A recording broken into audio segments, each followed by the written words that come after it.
Hello everyone and welcome back to the modding of the 760T. This is part 2 of a 3-part series. Today we are looking at the electrical side of it. So today we are soldering a few wires to the switch and the power and straight to the motor. So the way we get power is by a Molex connector. So that's a yellow Molex connector that you can see right there, and that just plugs straight into my computer, which is why I chose a Molex connector, so I don't have to add a plug or anything like that. So that just solders straight on there. Then the motor just has 2 wires, solders to the middle of the DC-PD switch, and then the other 2 wires, they kind of crisscross over. You'll see a picture later in the video. They crisscross over, and that means that the motor can run either way.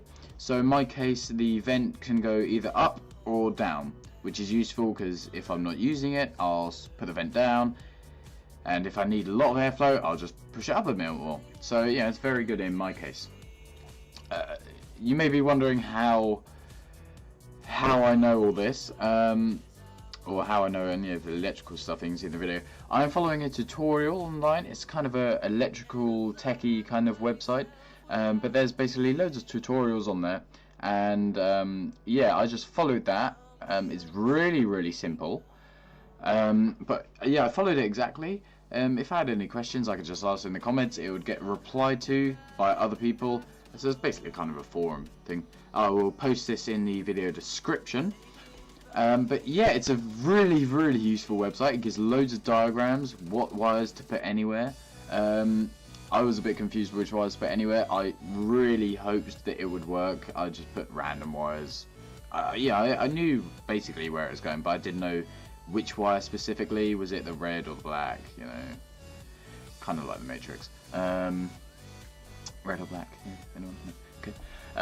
But yeah, it worked out quite well. It took me about an hour and a half. That's why there are certain clips in the background. I think my soldering iron wasn't working too well. It wasn't getting hot enough, so I probably need a new one of those for these kinds of jobs. Don't mock my soldering either. I'm not a professional solderer.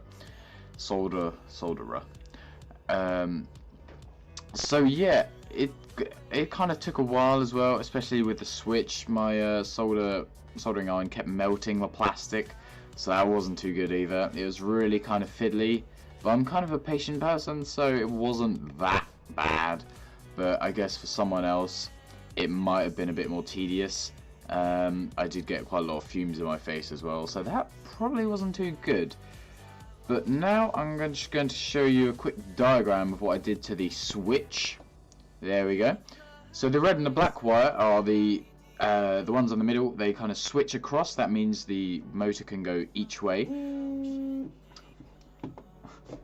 Sorry. The yellow wire coming in is the 12-volt wire, and the black wire going out on the bottom is the Molex connector again. The red and the black on the middles were the motor connection, and they were going straight out to the motor. So, did it work? That is the big question, and what I was hoping throughout the video. Do you think it's going to work? Do you not? Thinking of my soldering? I'm going to hand you over to Jack.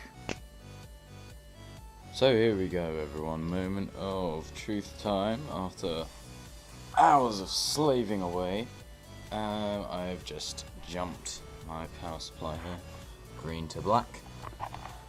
Moment of truth. Just move the speaker out of the way. So just plugged it into a Molex connector there. Just got it there and runs the motor. Moment of truth. It works.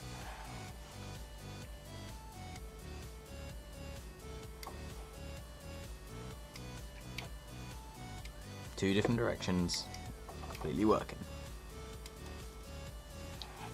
So there we go, that pretty much sums it up for this video.